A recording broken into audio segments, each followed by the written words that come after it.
Welcome to Rates and Barrels. It's Tuesday, January 16th. Derek Van Riper here with Eno Saris. It is the beginning of our position preview series. The 2024 position preview series is upon us. So a lot of episodes coming out here in the next few weeks. The schedule for this week will include episodes previewing second base, third base, and first base, all before the end of the week. We'll get to the catchers and UT-only players next week and all the outfielders the following week. Beginning January 29th is pitcher week because there are some new bells and whistles that we have for pitchers. So we want to make sure we have all of those at our disposal before we get to pitcher week. If you got questions, you can send those our way, ratesandbarrels@gmail.com. You can leave us a comment on YouTube. We'd really appreciate anybody who does that. Subscribe to the YouTube channel if you haven't done so already. Smash the like button, rate and review the podcast. Do all those things that help keep things warm during this very, very cold part of the season. But I love draft season. I love the previews. They're my favorite episodes of the entire year. Yeah, it's so much fun. I mean, there's hope. There's Yes. hope. And every team you're drafting, you look at it through the eyes of the rose-colored glasses, and you're going to win every league, and everything's great.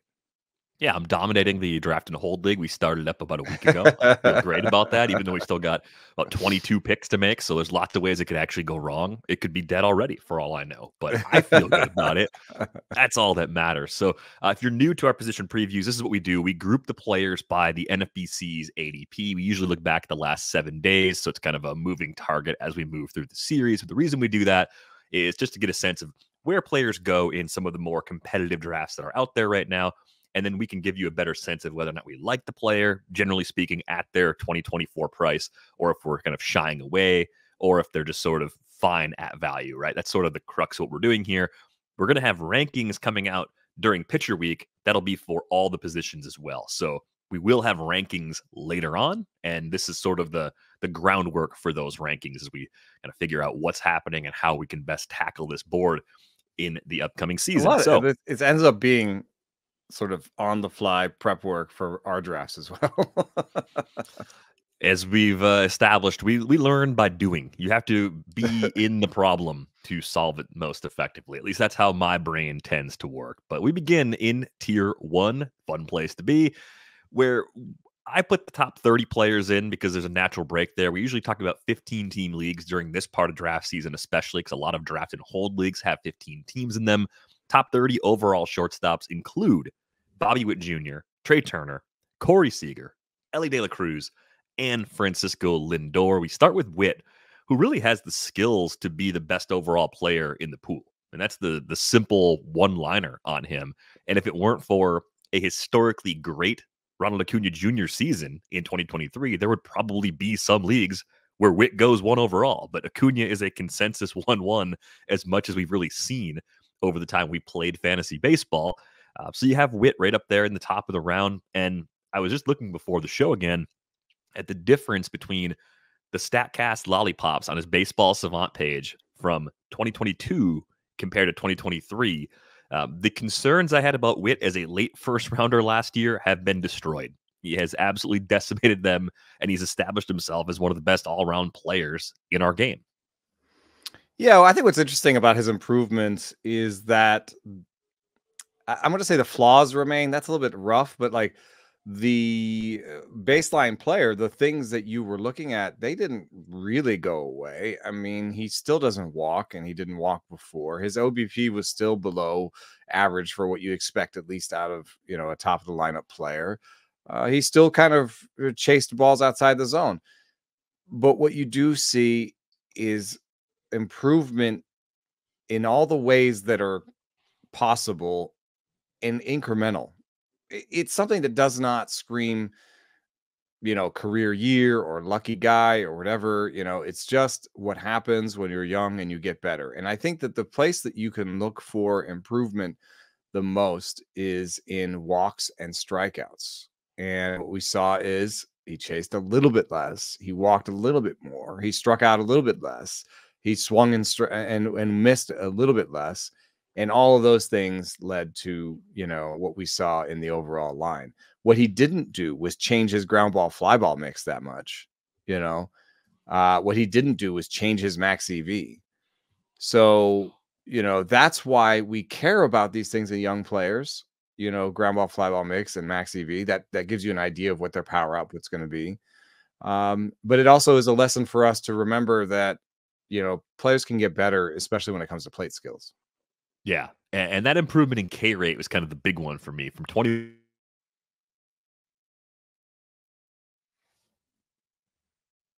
getting a higher barrel rate, making better contact. 49 for 64 as a base stealer. So maybe the success rate could get a little better, but it's the Royals. I don't think they're going to back off him in any stretch. He's got a 100 percentile sprint speed, so he's a burner. That part of his game is safe, and popping 30 home runs, especially in that ballpark, is really impressive as well. I think you summed it up. Like, it's possible we haven't even seen his best season yet. So there's a ton to like there. I think what it comes down to with Witt this year is, if you're in one of those early draft positions, you're picking second and Acuna's gone, it's Witt versus Julio Rodriguez and Corbin Carroll, Mookie Betts, or maybe even taking the first pitcher off the board and Spencer Strider. And it kind of comes down to some of the things we're going to talk about over the course of this episode. Like, how much do you like the other players at this position? Do you want to lean into the depth at shortstop and avoid some of these early guys, even though there's absolutely nothing wrong with this top tier of players? Trea Turner at least showed some warts for the first time really in his entire big league career, but it was coming off of signing a huge contract to go to Philadelphia. And that sluggish first half really kind of faded. From July 1st onward, he hit 284 with a 337 OBP, 539 slug. That's pretty much in line with typical Trea Turner sort of production, kind of right back into that first round mold. Still running really well for his age too, not really showing any signs of slowing down physically. Do you have any reservations at all about Turner as kind of a late first round guy for this year's board? I think one of the stranger things is that by Steamer projections, he's the 27th best bat. And that's not how he's being drafted. That's not how he's being treated. It's not how I think of him. And so it's a little bit weird for me to unplug that. I think it has to do with maybe the aging curve at 30 years old. Maybe it's all just sort of projected to decline, but also just, I think, a little bit strange of a stolen base projection. Something I'm seeing, I feel like across Steamer, maybe Steamer's struggling to deal with the 1 year blip in rule changes, because Trea Turner stole 30 bases last year, and I thought that was a little bit low given the rule changes, and he's projected to steal 25 next year. I don't know about that. And then here's a guy who has, demonstrated a certain level of power and went to a nice new park and hit 26 homers. He's projected for 22. And then maybe even the weirdest is, why project him for 95 runs and 83 RBI? He's scored more than 100 runs 3 years in a row, and that Phillies team knows how to hit. So there's a lot of sort of these weird underlying things that are taking away from his projection, but maybe they're pointing to some flaws, which is he is old. He isn't really a power hitter with a capital P. The strikeout rate did go the wrong way last year. Maybe there's something to worry about with Turner.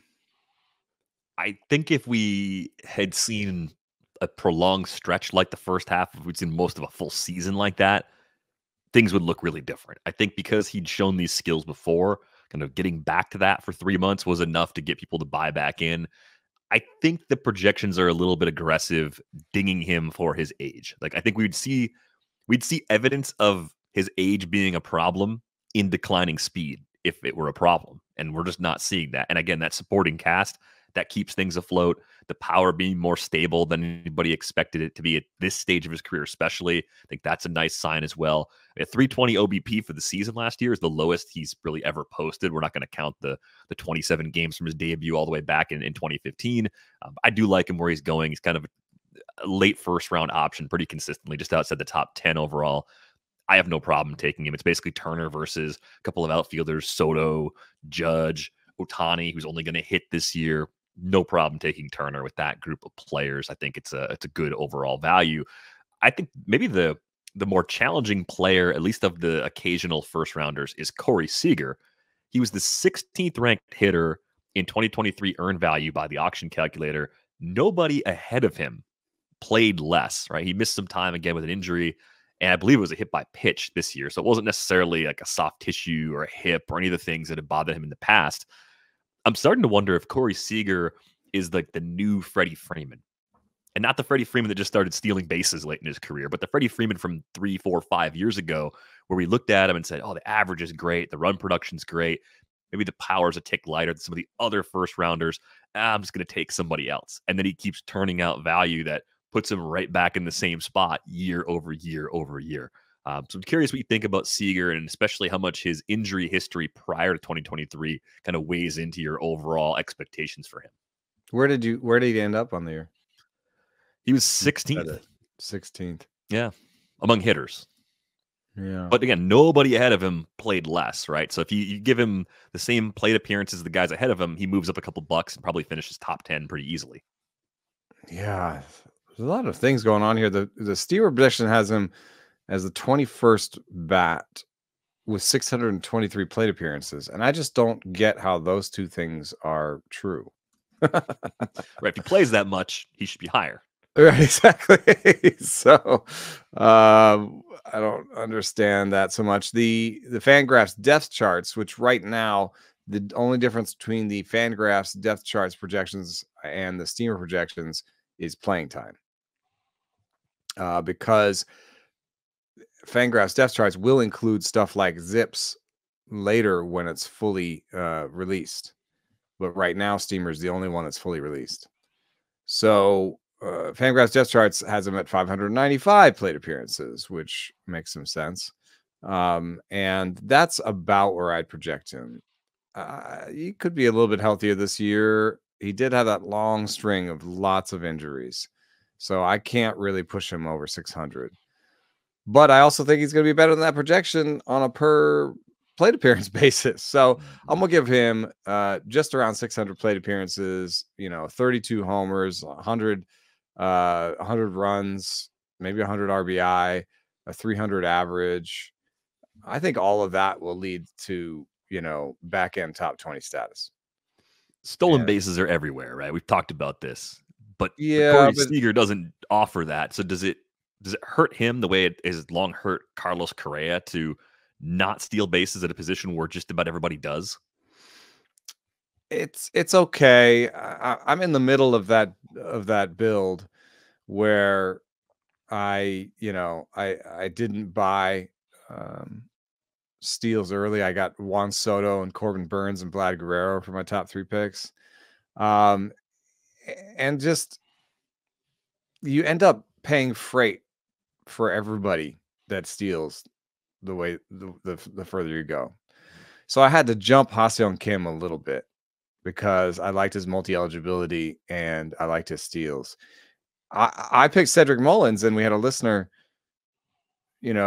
poke at that one a little bit, being like, is he a trade candidate? Is he going to play every day? That's a pretty crowded team.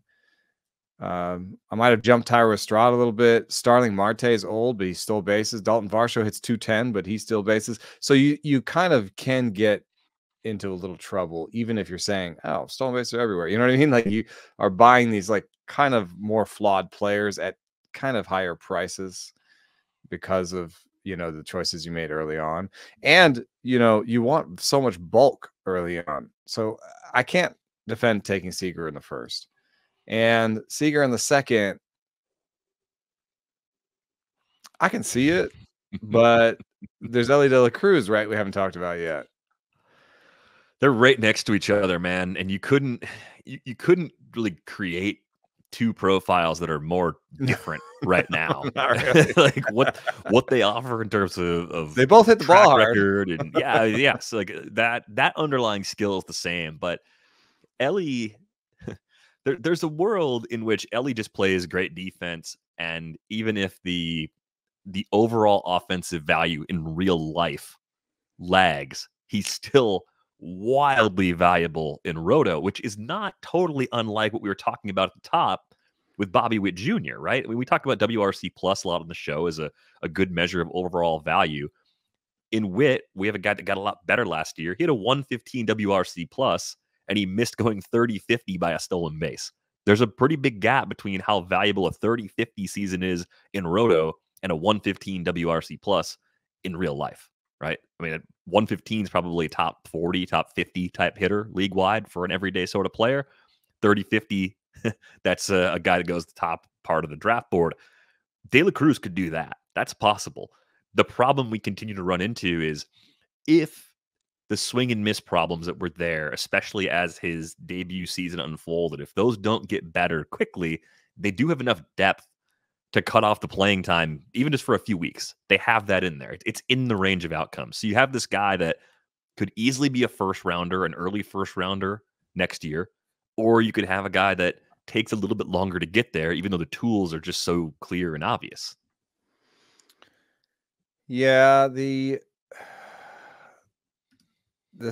interesting thing about him is that he swings at pitches high in the zone. Elly De La Cruz does, but he has this big ground ball rate that everyone's worried about, and I think that's the crux of where the massive improvement will come.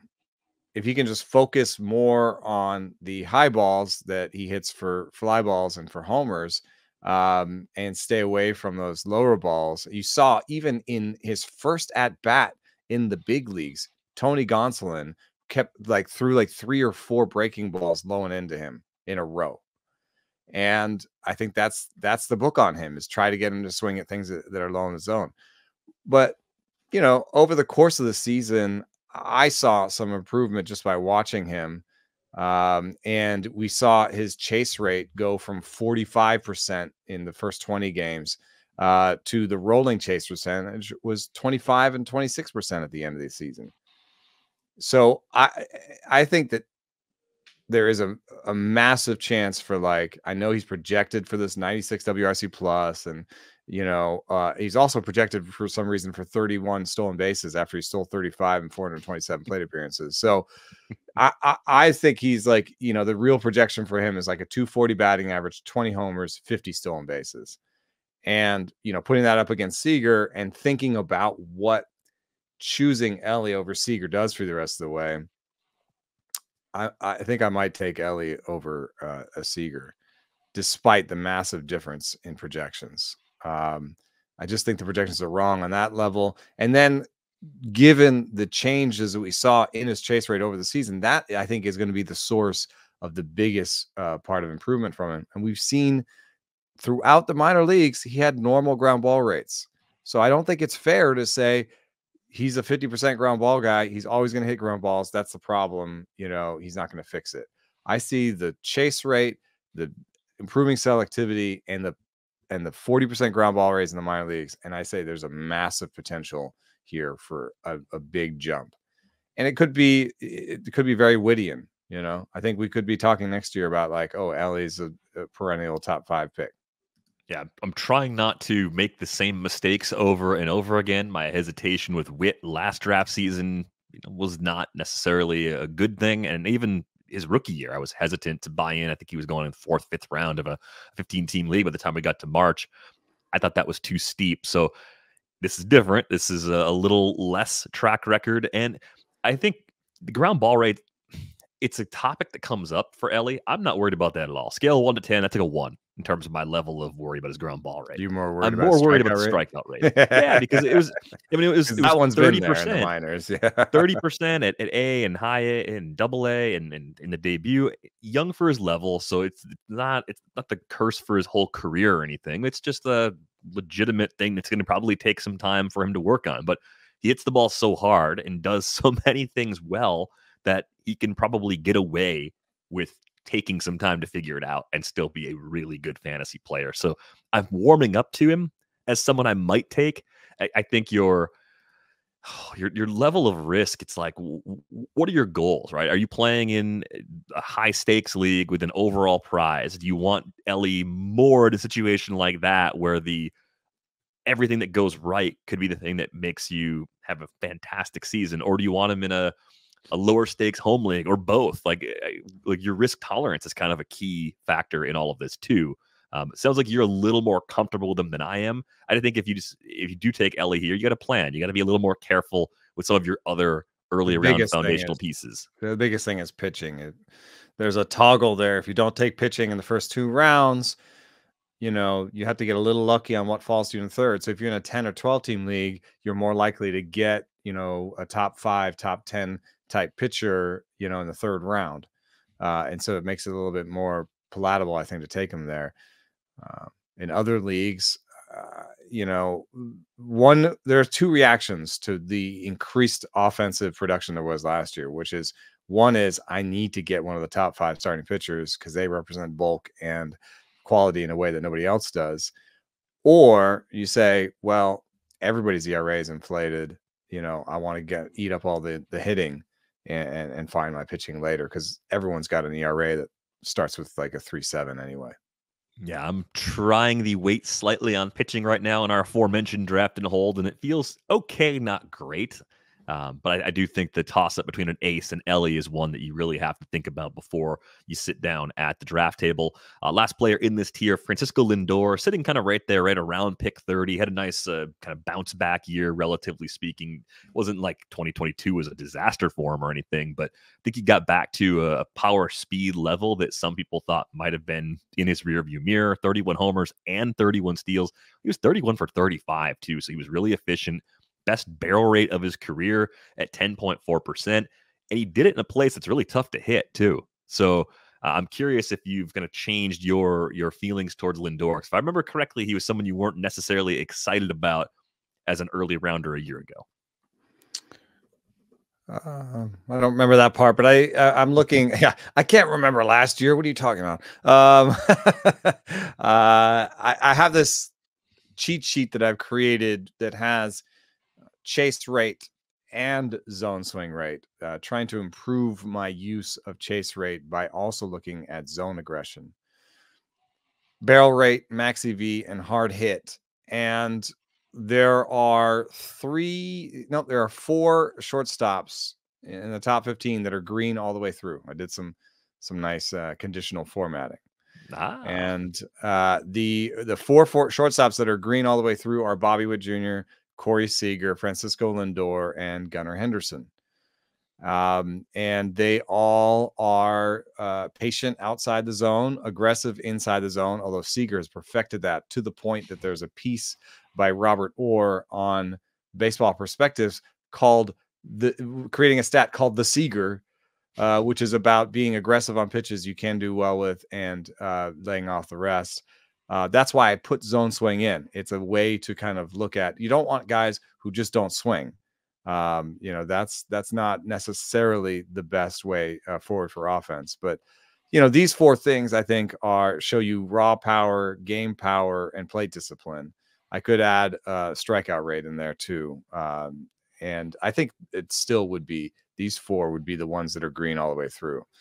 The only problem with Lindor compared to the rest of those guys is age. But at 30, I guess he's Seager-esque, and he doesn't have the Seager-esque volume problem. So I didn't necessarily expect Lindor, I think, to double his stolen base production and get to a 30-30 season at his age. But there is something kind of Hall of Fame-ish about him where he's just like keeps going, and he doesn't quite seem to have the age.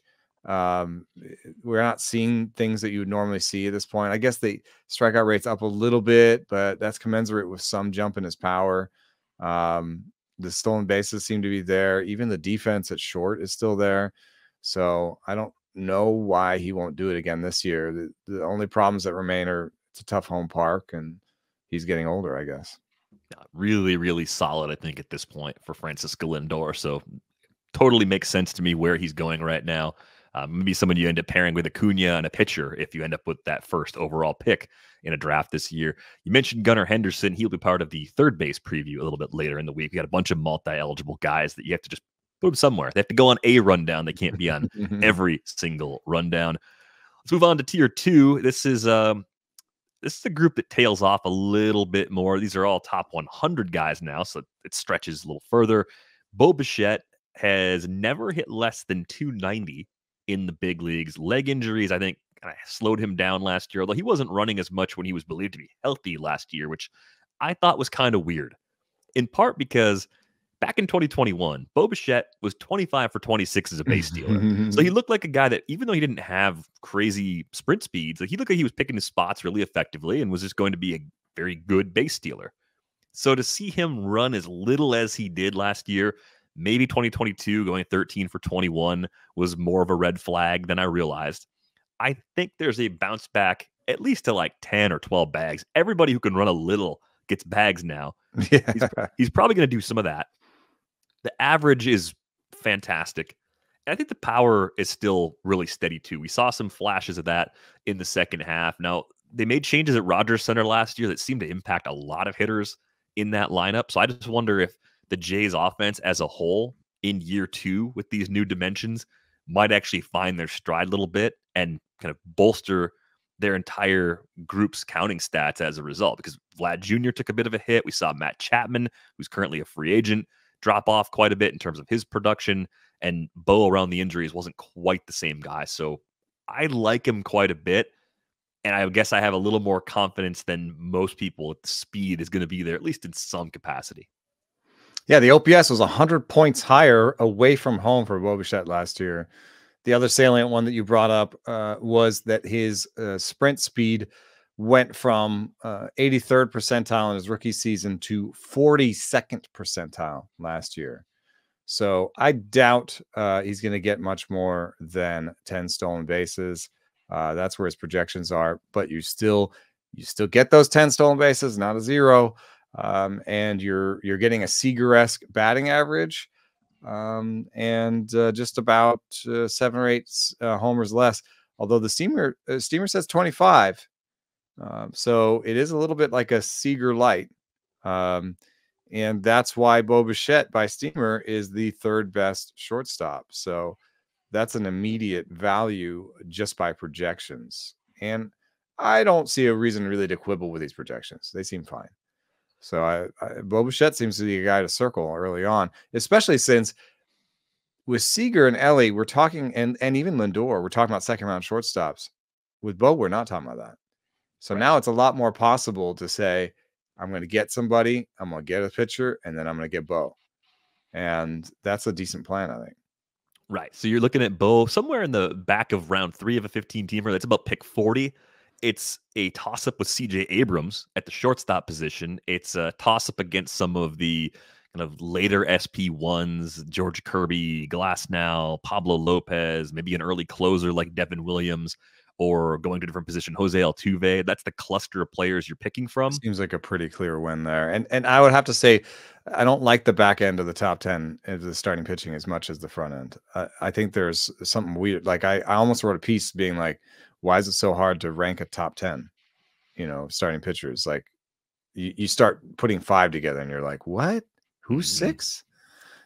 So, if you can get somebody in the second, I would recommend it. And then, then Bichette against those guys that you mentioned, I'll take Bo out over all of them.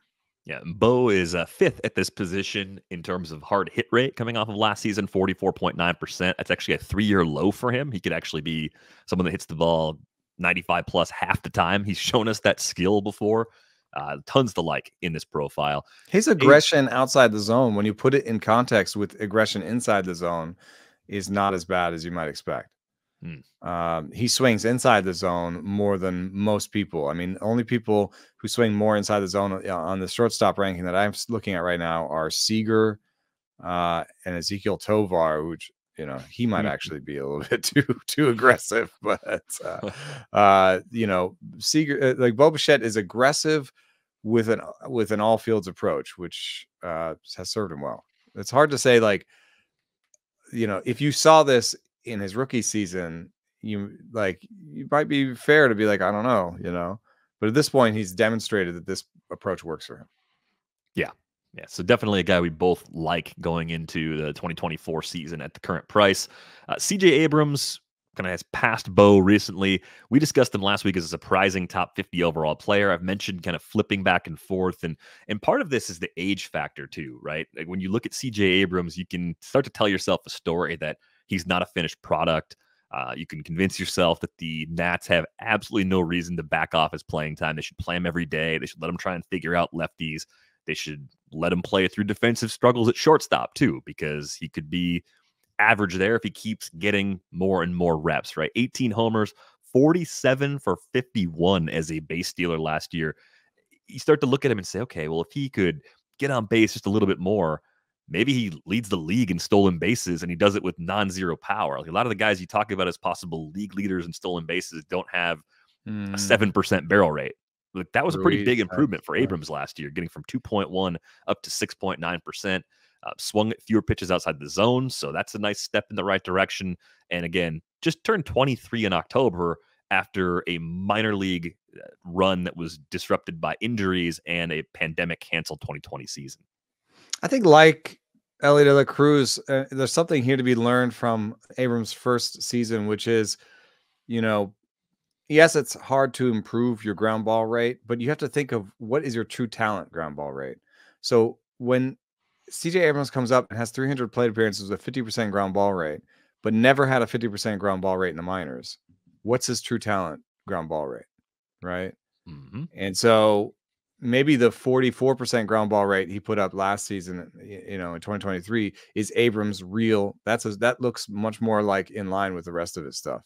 And that's going to turn, you know, 110 max EV, which isn't great, and he did improve on it, but that's going to turn, you know, average-ish power into average-ish power. Like if you hit 110 max EV and you hit 52% ground balls or 51% ground balls, you're not going to hit many homers.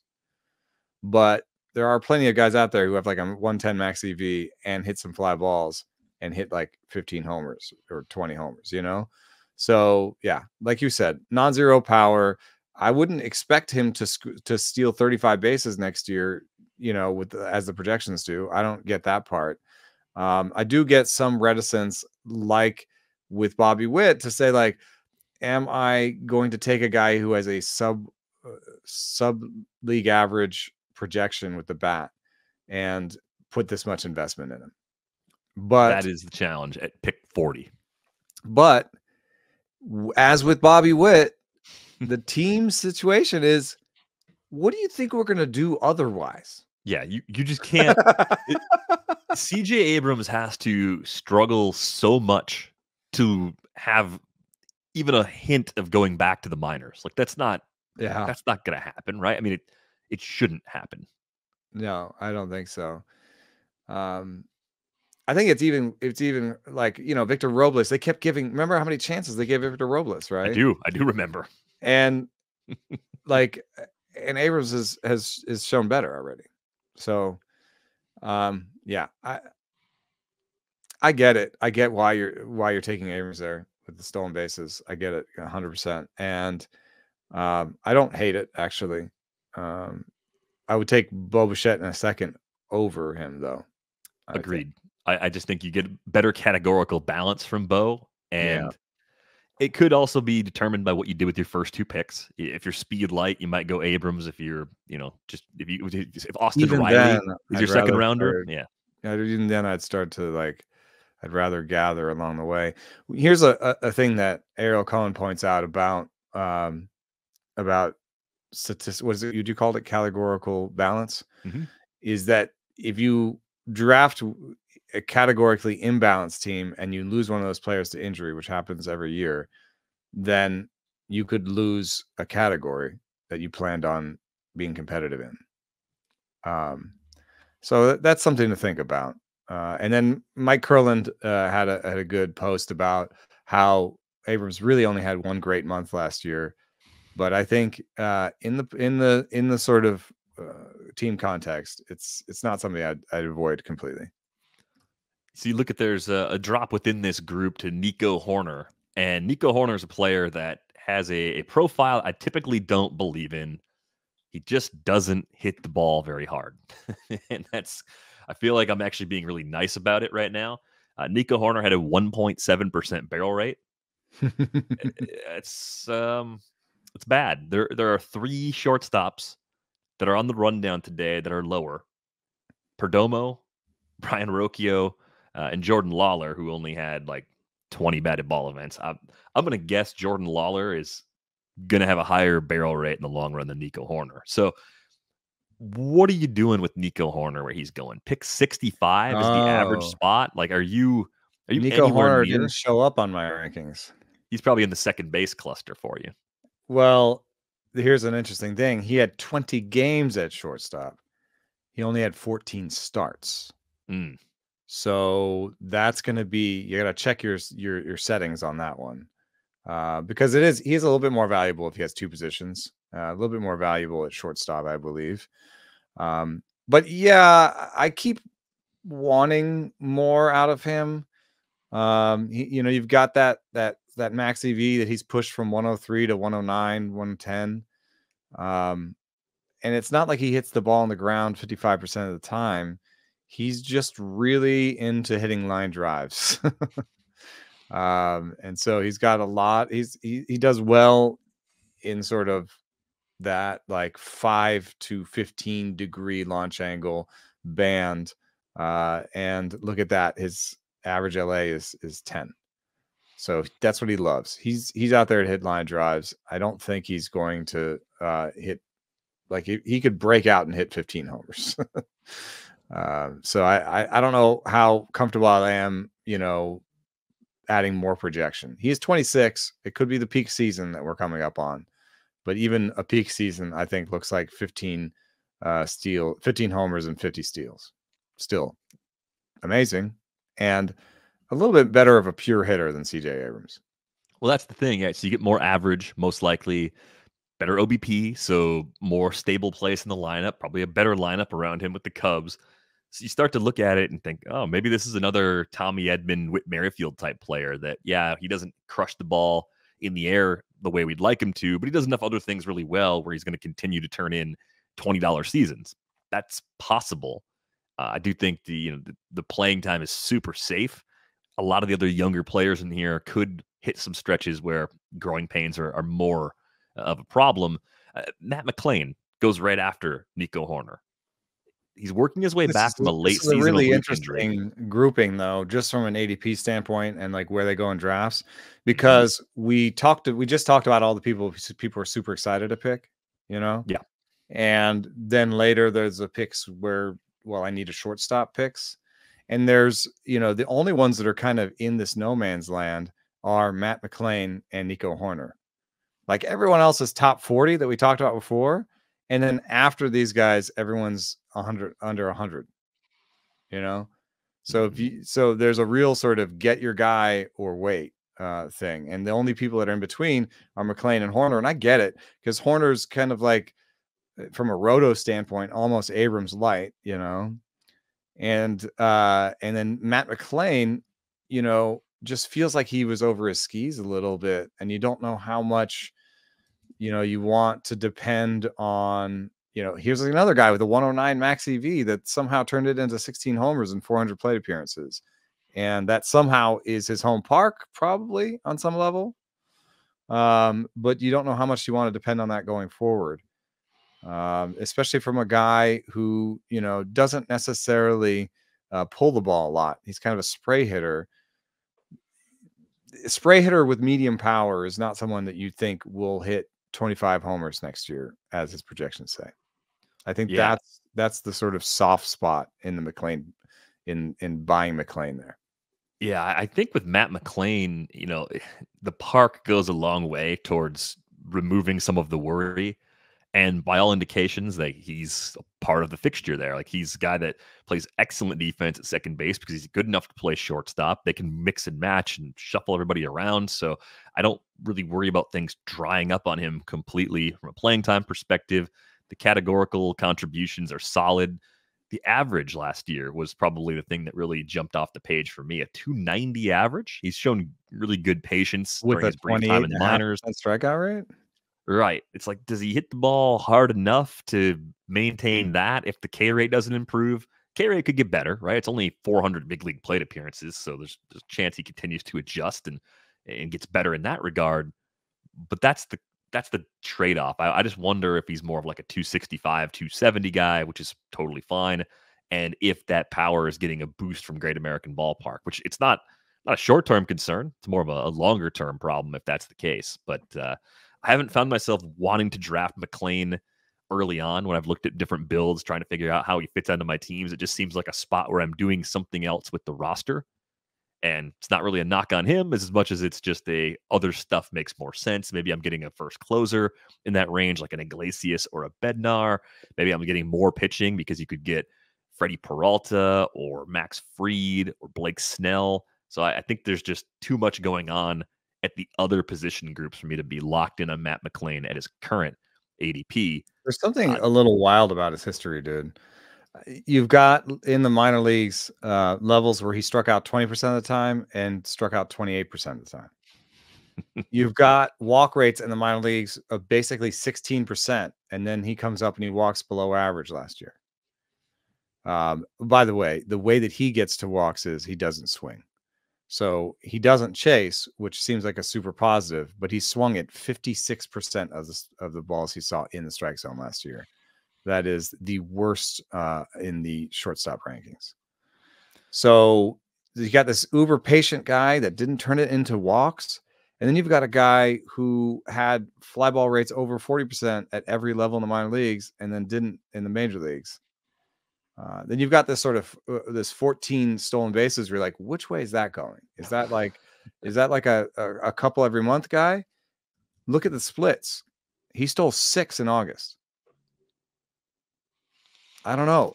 Like, this guy could go anywhere. Like, next year, I feel like this guy could do anything between hitting, 15 homers and hitting 30. I think he could go anywhere between stealing 10 bags and stealing 30. Like, he could have a 30-30 season.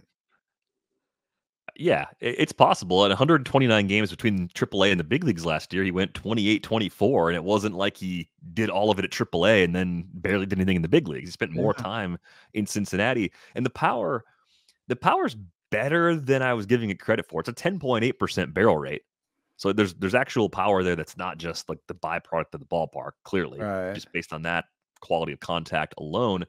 The other weird thing in his profile compared to what Matt McLain was doing in the minor leagues, he pulled the ball a lot more as a minor leaguer. It's so than he did weird. In the big leagues. Everything is, I don't understand.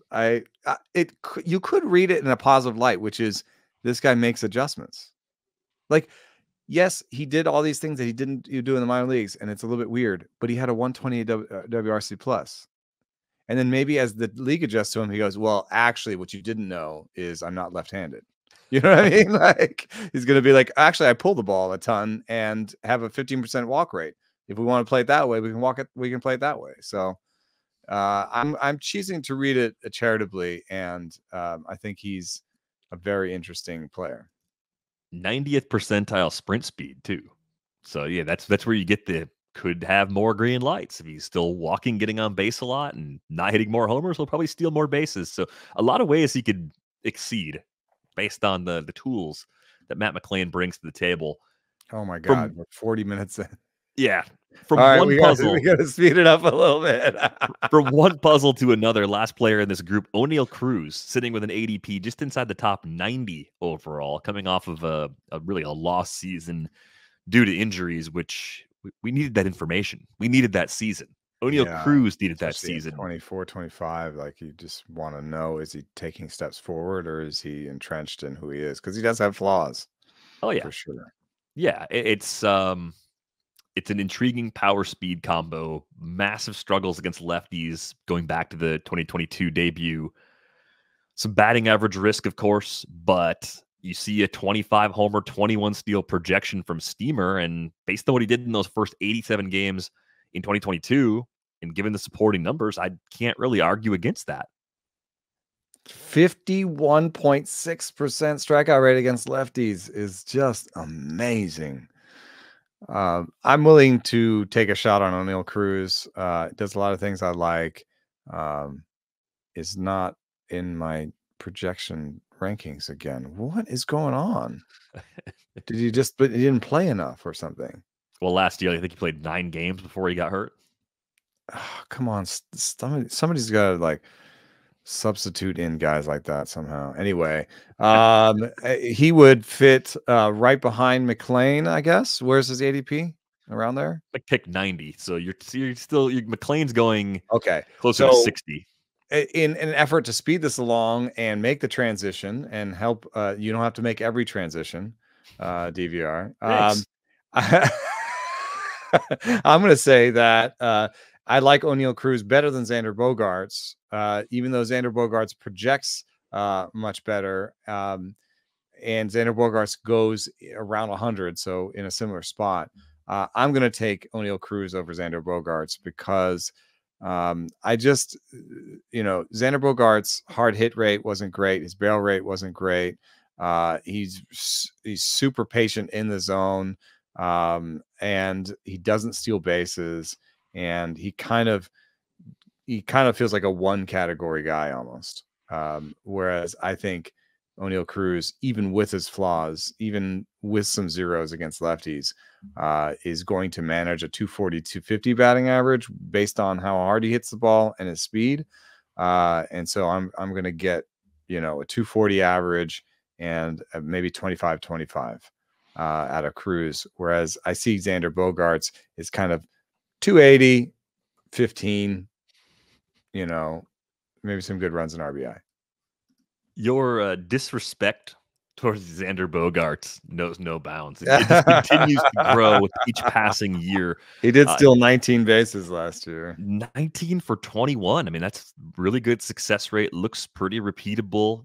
Yeah, he's on the wrong side of 30 now, but another one of those guys, I think you said maybe last week, you were looking at what players were actually doing in terms of what they earned year over year over year. Bogaerts is one of those guys, you look back at the track record, even if he's becoming a little bit oatmeal-y at this stage of his career, it's a really good track record. It's a high volume of playing time. He's dealt with some wrist injuries that may have sapped the power a little bit in recent years.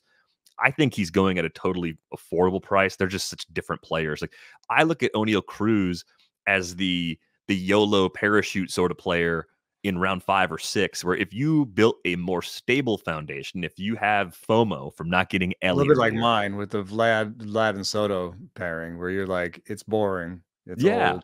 Yes. If you do that early on, you get everything else, and you're like, you know what? I could take a shot here. It's late round 6. I've got 4 or 5 guys already locked in that I feel really good about. I want something that could go right. I want a guy that can jump up and be a second rounder. If I throw Xander on top of Soto and Vladdy, I'm really kicking the can down the road with stolen bases. Yes. Well, again, 19 for 21. I'm a buyer on the stolen bases. Maybe just project to 15 or something, but it's a good average. It's decent power. Should be a good run scored count and probably an okay RBI count from Bogaerts, but doesn't get anyone excited. But it's like the cheapest he's ever been. Xander Bogaerts at pick 120. I'm fine with that as my weight on shortstop or middle infield option. I'm guessing you might like Dansby Swanson a little bit better just because you're getting more consistent pop. We've got a 5-year stretch of double-digit barrel rates from Swanson. You're going to give up some average in OBP, maybe fewer stolen bases too for Dansby Swanson just based on what he's done. That breaks my brain. Yeah, he's a better runner. That doesn't make sense to me. I've watched both these players play. How did Xander Bogaerts steal twice as many bases as Dansby Swanson last year? Like, I don't understand it. Well, do you think the 2024 Cubs with Craig Counsell at the helm, which still seems like a weird, nightmarish thing to say? Steal base? They stole a lot of bases, didn't they? Brewers are aggressive. They've been pretty aggressive for most of the time Counsell was there, but they've also been pretty young and inexpensive most of the time that he's been there too. Swanson's still fast, 78th percentile stolen bases. I think if we're doing like a props bet against each other, I'm taking Swanson stolen bases over Bogaerts. All right. So yeah. I think I'd take Bogaerts, but it's close. It's close because I'm expecting a slight bump for Dansby. We saw 18 stolen bases back in 2022, so we've seen maybe that's his relative ceiling because he does enough other things where his opportunities get dinged a little bit. But I think I like both players where they're going. Like these are very comfortable. You get to wait another round for Swanson, probably. For now, maybe. I don't know if that would stick. I wonder. Swanson is green across the board on my numbers too. It is about a 15 pick difference so far, but I don't. It's like a 1A 1B as far as what you would do. Like I think they're very very good players where they currently go. Anthony Volpe is also part of this group. I actually took him in that draft and hold we've been talking about a little bit. He goes right in this same range. A couple picks ahead of Dansby Swanson, but that's another sort of toss-up. Struck out 28.5% of the time as a rookie last year. Somehow hit 188, 268, 353 at Yankee Stadium. It's a great place to hit. Struggled against righties as well, so same-handed pitching gave him some fits, almost an identical slash line. I was there for his debut in the park, and it was a little intense. I don't know if got some expectations on him. Yeah, there was like next Jeter, and like he's from New York, and the parents were there, and the cheers were pretty crazy, and I don't know. I could read that home line as like that was more pressure. You know, he had more people in the stands. He knew where all of his high school buddies were sitting. Like, I think that might have been part of it. So, away from home, 229, 298, 411 is actually a 94 WRC plus. So that's a lot closer to maybe what his true talent was last year, I would guess. The one thing that for me is that I can't tell a story with him. I can't be like, well, he figured it out in the second half. His September WRC plus was 33. I can't be like, well, okay, he struck out a little bit less the second half, but he hit for less power. Do I want that? I think I'd rather he struck out 28% of the time and hit for power. So I tried to look at his graphs. I sent you one in a text, I think. Yes, it was hilarious. I sent it to you right before you picked him, or like as you were picking him. Yeah, it was a coincidence that you sent it, and I was like, well, yeah, I was looking at Volpe too. Right. And the story that I guess I tell myself with Anthony Volpe is, if you remember his Double-A season in 2022, he spent most of the year at Double-A, got a little taste of Triple-A at the end of the season. It was pretty bad for the first at least 2 months or so, and then he kind of turned it on around June. Finished with an 18 homer, 44 steal season. Got the average up to 251. OBP was at 348. K rate was better than it was at high A. Really young for the level. There's a couple things going on. The ground ball rate actually jumped for Volpe. It's not in the Elly range, but for him, it's actually a pretty significant increase. 41.1% last year. Usually, fly ball guy, yeah, usually hits the ball in the air more. The K rate at 27.8% for a rookie playing every day in that situation is not bad. I can live with that. 9% barrel rate, got to the power, decent amount.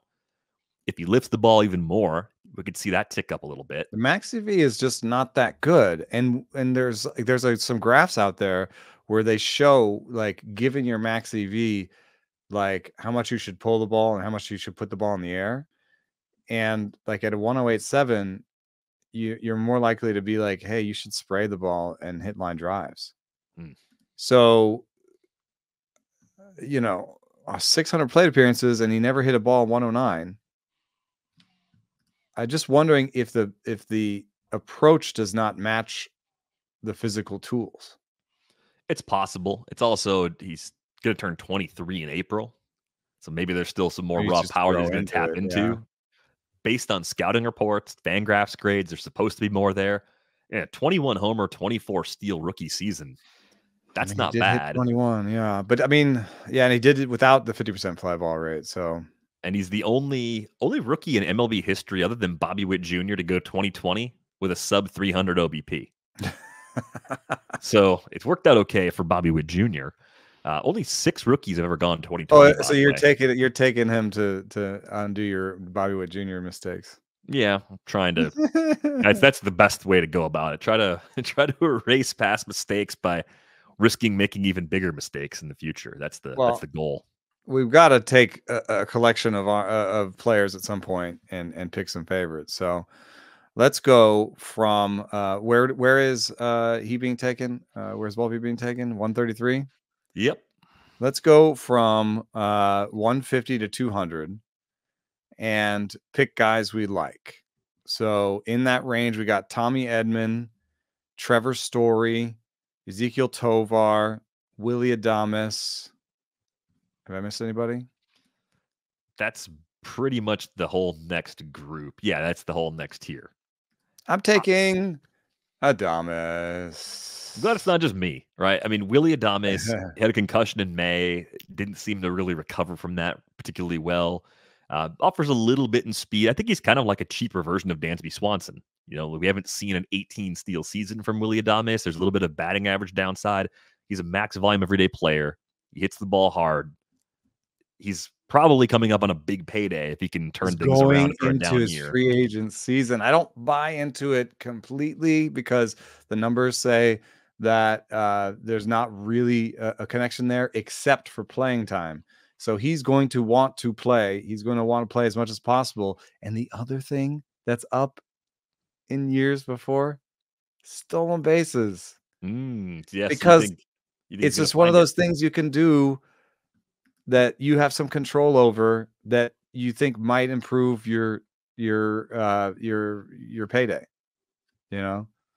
So I could see him having a career year next year, something that looks like 250. And this is, we're talking upside now, but you know, something that looks like 250 to 260, 30 homers, you know, 10 to 15 stolen bases.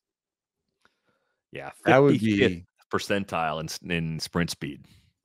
I mean, I know I'm pushing it a little bit, but if you have the desire, you know, and no one's stopping you, then, you know, I think that sort of level is still possible. And the projections aren't bad. 240, 27.7. The projections say that Willy Adames is the best of this tier too.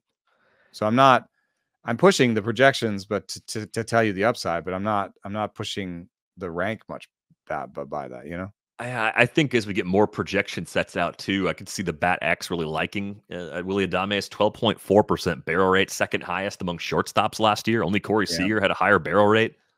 So Yeah. if you say like who's the best value at the entire shortstop position based on what's happening right now, it's probably Willy Adames. Like you can't build a draft strategy Or around him because Bichette. I mean, the Bichette one that we uncovered was pretty good too. yeah, Bo could be a first rounder going in round 3. Willy Adames could be an easy top 100 overall player who's going 75, 80 picks after the end of the top 100. So really like Willy Adames. I'm in on Trevor's story where he's going right now as a speed play. You got him in our league. I did. I'm already putting some money behind it, but the first 2 years of his 6-year deal in Boston really couldn't have gone worse. And the elbow's finally healthy. The contact quality is still good, and he runs normal well. off season, right? Normal off season. I love to see the normal off season.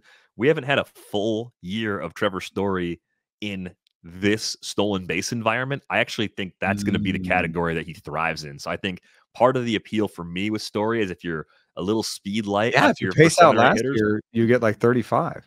Yeah, I think you can actually bank on something close to that. Interesting. So I'm in on Story as a really nice value where he's going. Tommy Edman, who you mentioned there, had wrist surgery in October. Mason Wynn is now on the roster for the Cardinals. Victor Scott is a guy I like. Victor Scott's coming. Tommy Edman can play enough spots well where I'm not worried about him going from. But they also have Brendan Donovan. So, like, you know, yeah, they've got other guys that can be and move around.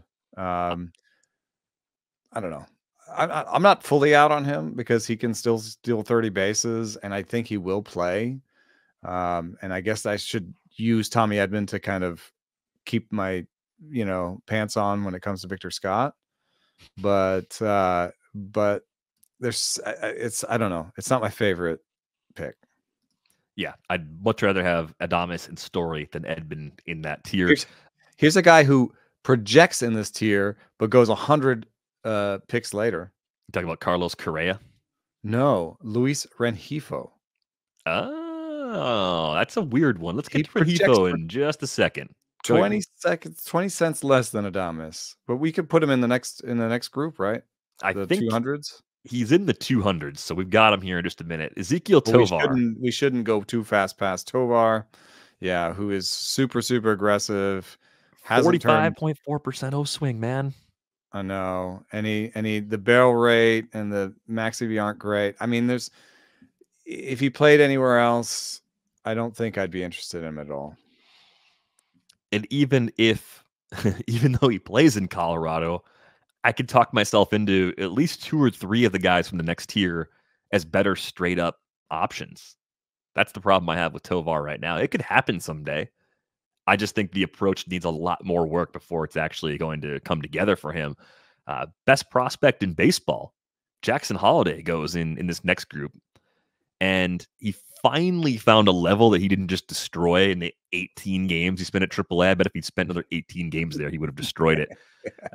Like what's the timeline for Jackson Holliday? Opening day has to at least be on the table, even though things are so crowded, right? Like, just look at the track record he's putting together in the minors. Yeah, I don't know why the Orioles aren't trading for Dylan Cease. I don't get it. I just don't get it. I mean, we're talking about Mullins having, somebody possibly pushing for playing time. Austin Hayes is at the top there. Colton Cowser's pushing him for playing time. Santander has Heston Kjerstad pushing him for playing time. Ramon Urias and Jordan Westberg are in a death battle for playing time. Ramon Urias is, the backup for Gunnar Henderson. You got Mountcastle and O'Hearn at first. And this doesn't even include Connor Norby and Joey Ortiz. Why not trade Connor Norby and Joey Ortiz, who are afterthoughts on this depth chart, for Dylan Cease? I don't get it. So Holliday, he just turned 20 in December.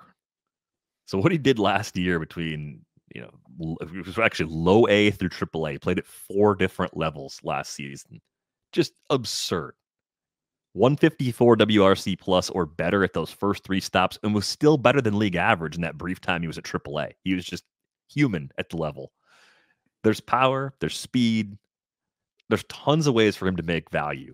And it just looks like he's so polished that he'll make those adjustments a lot faster than most. So I do think for a prospect who's shown as well as he has and has been hyped the way he has, it's pretty good value in a redraft right now. You don't usually get to say that because of the uncertainty about the playing time. That's, of course, where the risk comes in.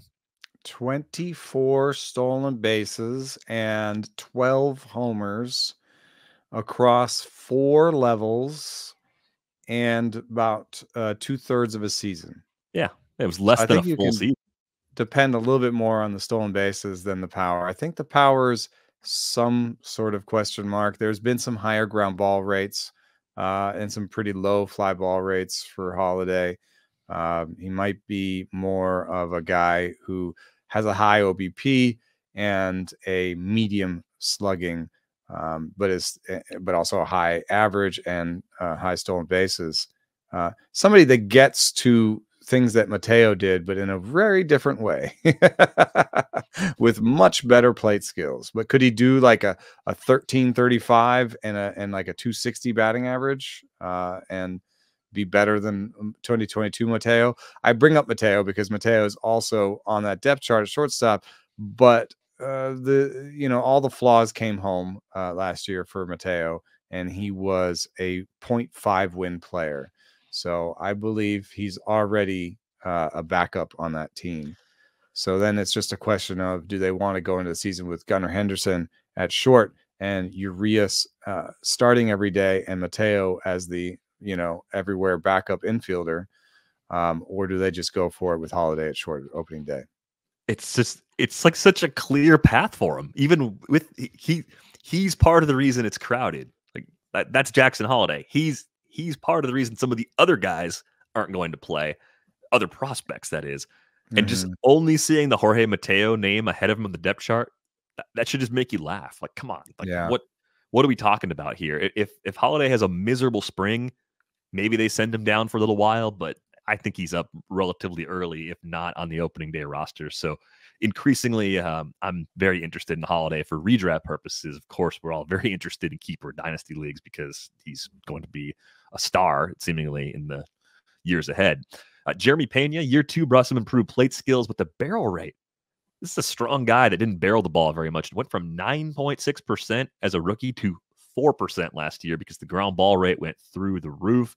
He wasn't very efficient as a base stealer, just 13 for 22 last year. So you worry about the possibility of losing some green lights. You wonder where the power went. Could be a high volume player, though. Great glove at short, so playing time looks really safe for Jeremy Peña. I'm buying based on the projections. Actually have him as a $10 player in a 15-team league. He's fine. The steamer likes him better than Volpe, and better than Edman. So I'm cool with it.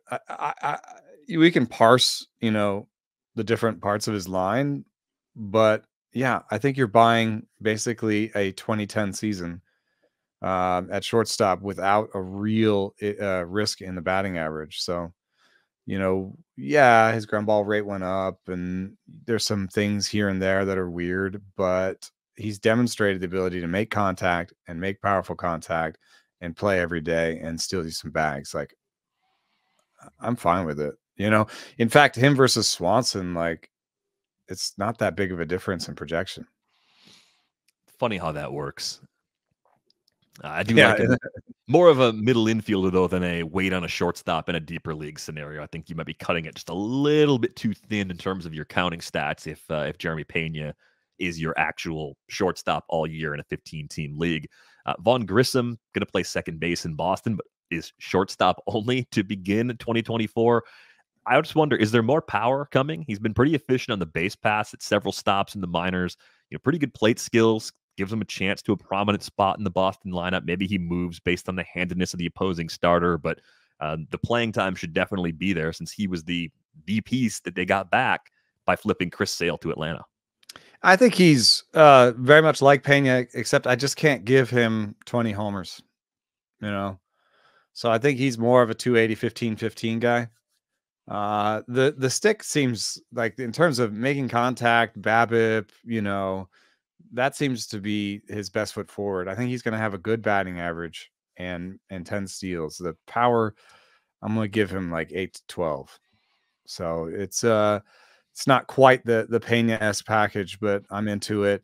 Where would I take him? I would take him around JP Crawford and Zach Neto, as guys that go later, that in deep leagues are totally fine. In fact, all three of those guys project for something like 275 with some power, with some speed. You know what I mean? It's like, yes, one of them will hit a little bit more for power, and one of them will steal more bags. But I would circle that trio: Crawford, Zach Neto, and Vaughn Grissom as sort of the last acceptable MIs in 15-team leagues. I don't really want to get worse than that. I think Neto can be in that group for me. I think he's got really nice core skills, and I think playing time wise, like, they have a lot of confidence in him. They're going to let him play. He makes good swing decisions. 59th percentile sprint speed, so he could steal 8 to 10 bags pretty easily. Only played 48 games in the minors before the Angels had him debut. The guy that doesn't fit in this cluster for me is Carlos Correa. Like, I get it. It was disappointing last year. And if you play in a 10-team league or even a 12-team league, there's probably a point at which you had to strongly consider, maybe even actually had to cut Carlos Correa. Yeah, not something we would have thought during the season. Anger against him.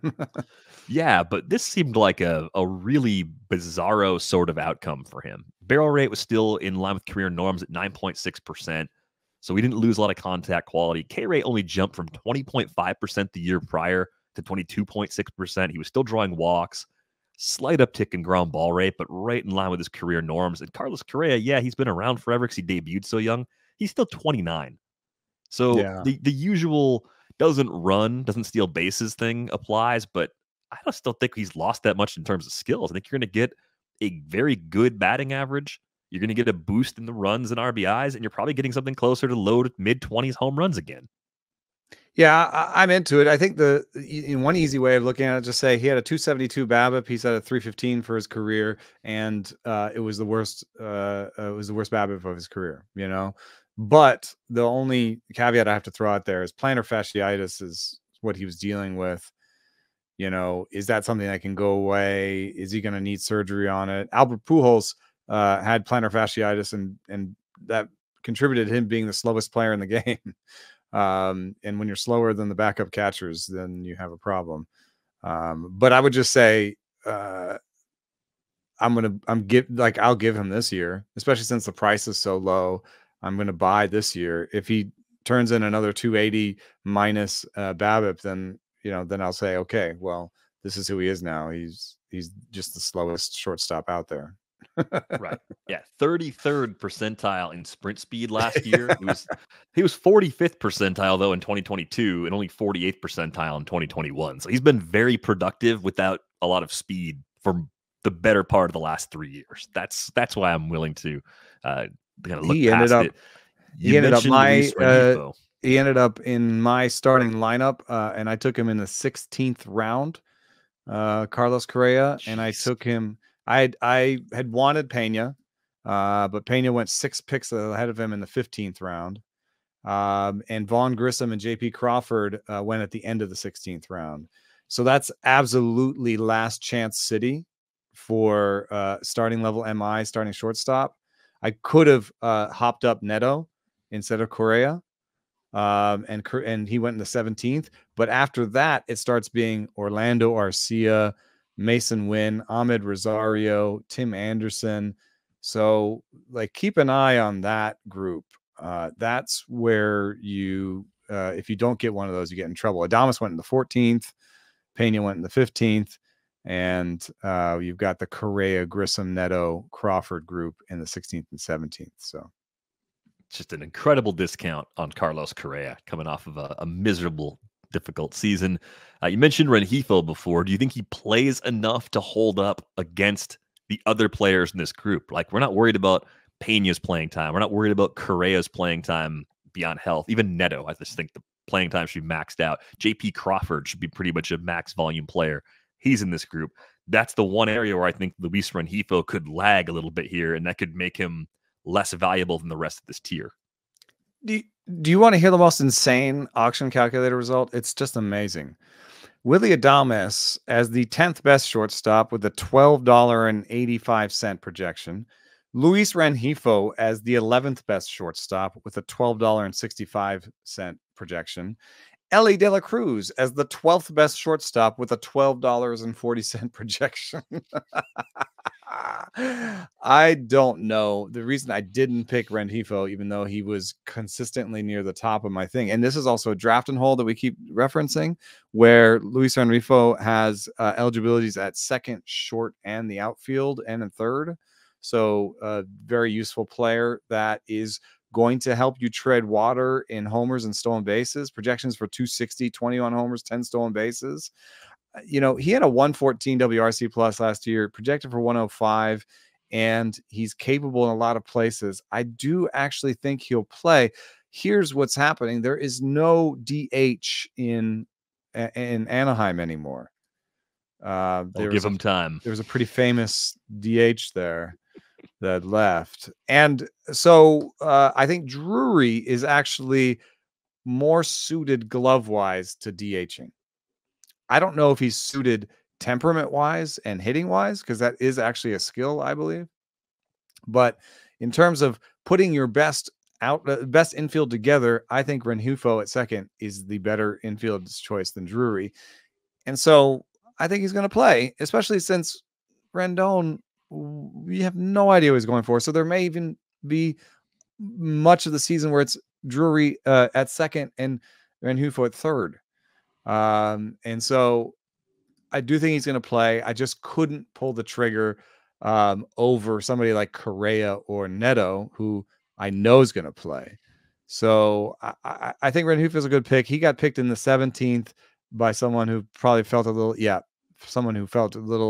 like they really needed a second shortstop and saw us go through that whole thing, and got desperate, I think. I would rather wait on Rengifo and get him in like the 20th or something. Ideally, yes. It is nice to see 2 seasons in a row now where he's been actually above average from an offensive perspective, just with that WRC plus number.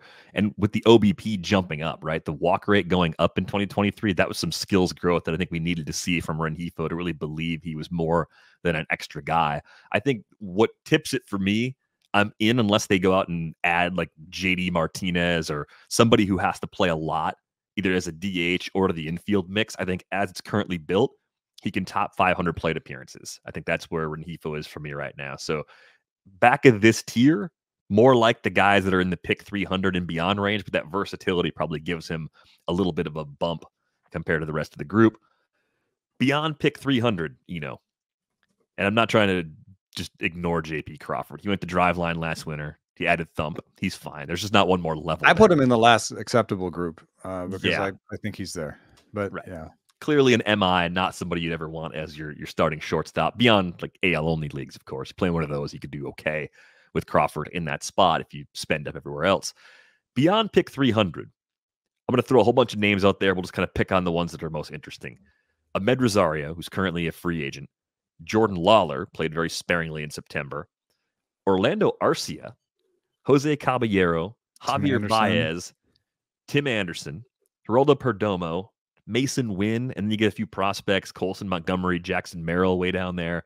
Brian Rocchio's been up and down a couple times with the Guardians. He could play a lot more this year.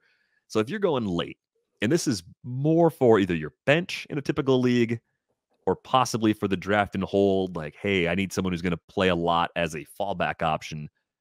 There's one name of the first cluster that jumps out, right? Jordan Lawler could be a special player.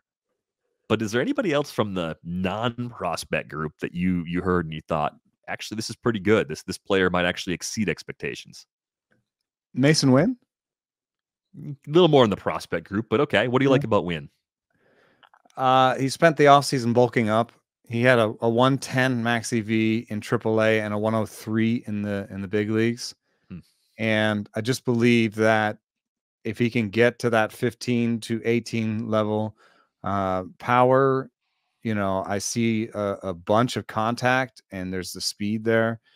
So you could really get somebody who might go 15-30.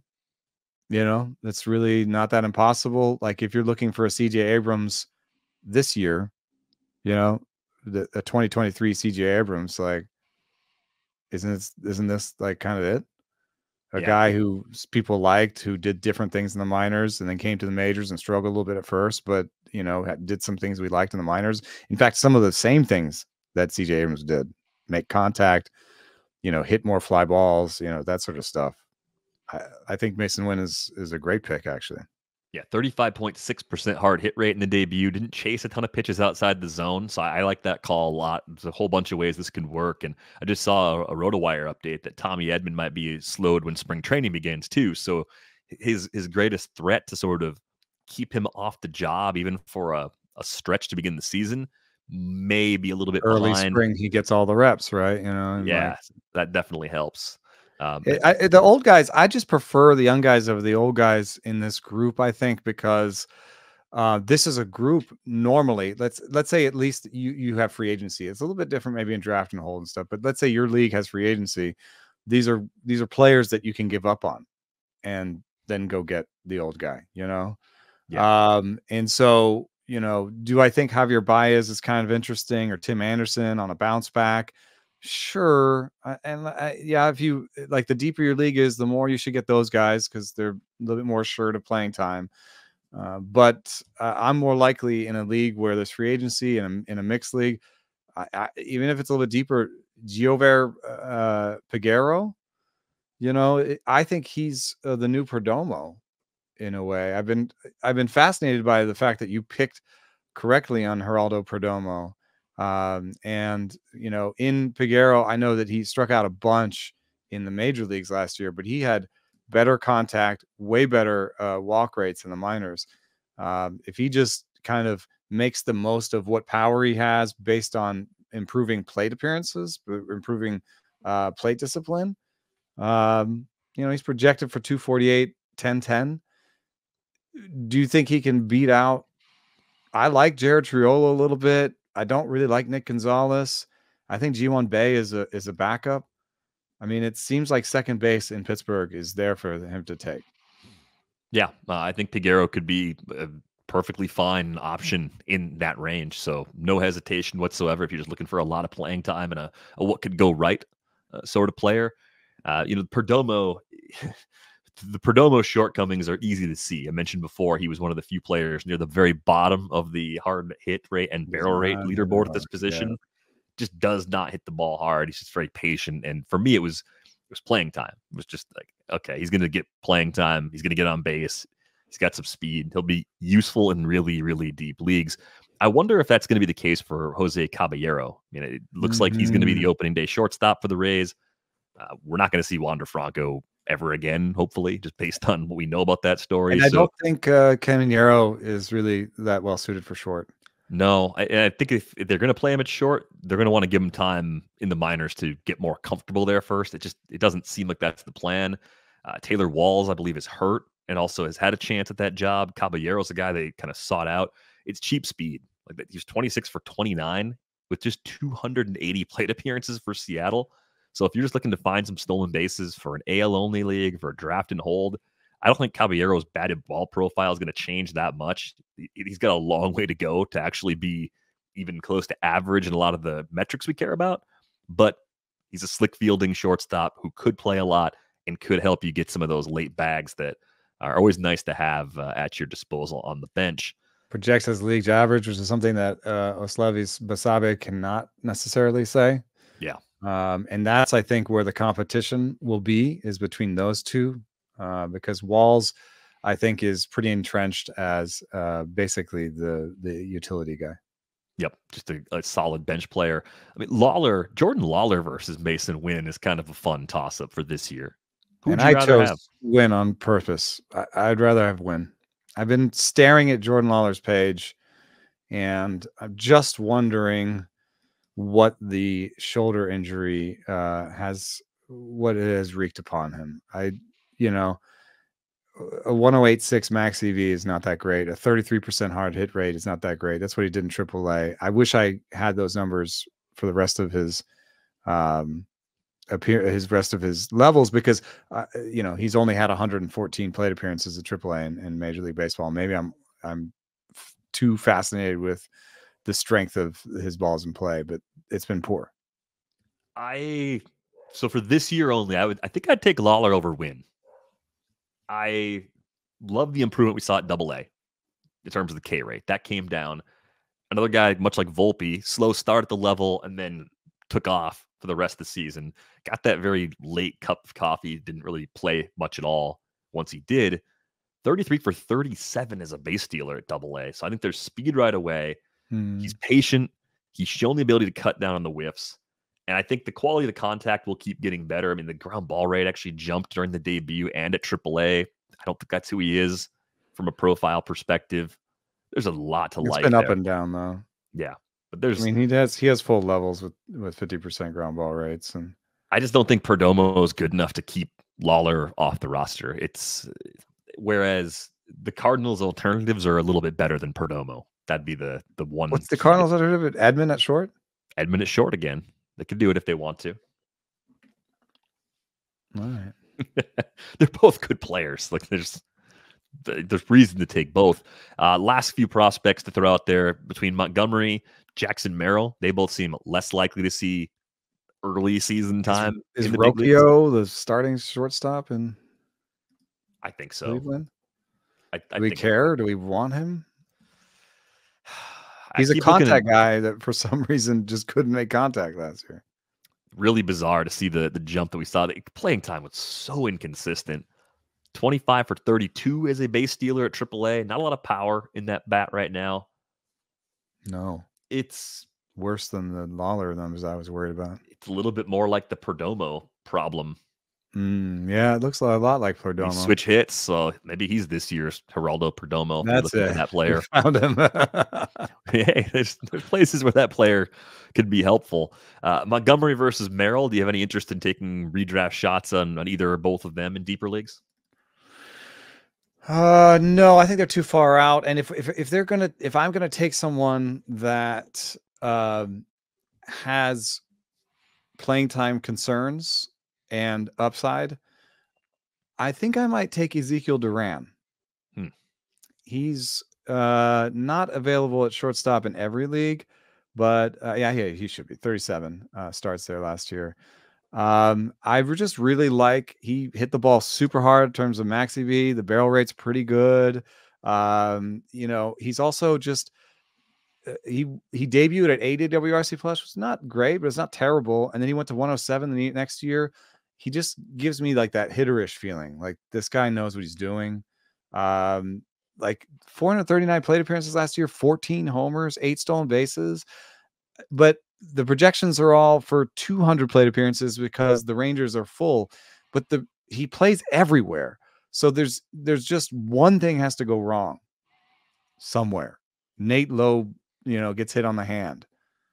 Marcus Semion's, 700 plate appearance season streak gets, put on hold. Josh Jung needs to go back on the knife. Any one thing goes wrong with the starter, and I think Ezequiel Duran is playing again. Yeah, I think he's a fun utility sort of player for those deeper formats. I like that call. I think he could play his way. Also, he could be traded. Like I don't think he profiles as a utility player. You think he profiles as a regular? Yeah. Whose glove you sort of hide? Yeah, the glove hasn't been great, but it could. He hasn't really settled down, at a position. At some point, I would just say make him a third baseman, make him a left fielder, give him a long run there. Yeah, I like Duran. I like him as an extra glue guy for a deeper roster. Of the other prospects, I think the White Sox plan for Montgomery, my guess would be minor leagues until late August, early September. Give him a taste of the big leagues at the end of the season. Keep the Rookie of the Year eligibility intact and make him an opening day fixture starting in 2025. So I don't have a lot of interest in that. Yeah, profile. He just got the 37 plate appearances. This White Sox team is going to be terrible. Real bad. I was looking at their bullpen, and I like Gregory Santos a little bit. He just went in our league, and I was like, okay, I'll put, because I had Santos near the top of my queue. I was like, and then he went. I was like, oh man, that was earlier than I wanted him to go. And then I was like, oh, I'll just take the guy behind Santos. There is no guy behind Santos. No, I have projections, the PP projections that are based on Stuff Plus. The best pitcher behind Santos is Tim Hill with a 4.5 ERA projection. It only gets worse. They have to unearth a couple of bullpen gems just to be respectable in the late innings. Like this is not easy to find it right now. Yeah, I think it's going to be bad. So I don't think that they signed Paul DeJong. They got Brendan Shoemake. Even if DeJong gets hurt or just craps out, they can give Shoemake a chance before they go to Montgomery. Right, Nicky Lopez is there. Just a whole bunch of guys they can throw out there at shortstop before promoting Montgomery. Jackson Merrill got 46 games at Double-A last year. The Padres' money woes could maybe open some doors for prospects a little sooner than expected, but I would imagine back to Double-A to start the year and then extensive time at Triple-A. But do you want him to play at El Paso? Open doors in San Diego or open doors somewhere else? In San Diego, if there's an injury, I just think there's a way to. They trade Kim.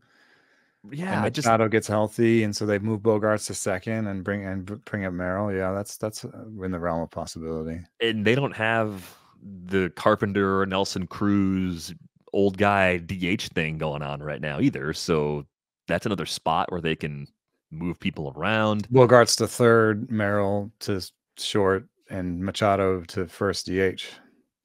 For the time Manny's coming off the injury. But yeah, there's just ways to make this work. And I think that's what it looks like a really nice refined approach. I mean, really high contact. The ISOs, I wonder, he's got 35, 45 game power from Fangraphs. And he's been putting up ISOs around 170, which when you're fast, that's easy to do without really actually having much power. So if he does make the big leagues, I would bet on the speed more than the power, I think. Yeah, I guess what I'm trying to say is I think it's more likely that Jackson Merrill gets an extended run with the Padres than it is that Colson Montgomery gets an extended run with the White Sox this season, just based on where these franchises are at and all the time that Montgomery lost to injury. I know he was really good in the fall league, and I like his long-term future. I just think the White Sox have every reason to be careful with him this year, make sure he's completely ready to go for a very late call-up. We did it. We got through one position. Took an episode and a half's worth of time to do it, but we got it done. So I'm excited about that. Good news is more episodes throughout the week. As I mentioned, 4 for this week. More than an hour and a half long episodes, I guess. Probably longer. There's a lot of players in every position. Yeah. You got to try to get to everybody. And we've got a special that's going on, of course. We always do. theathletic.com/rates and barrels. $2 a month for the first year. Gets you all the fantasy baseball content, all the real baseball content, and the other sports we cover, all for one low price. You can find Eno on Twitter at Eno Saris. You can find me at Derek Van Riper. That's going to do it for this episode of Rates and Barrels. We're back with you tomorrow. Thanks for listening.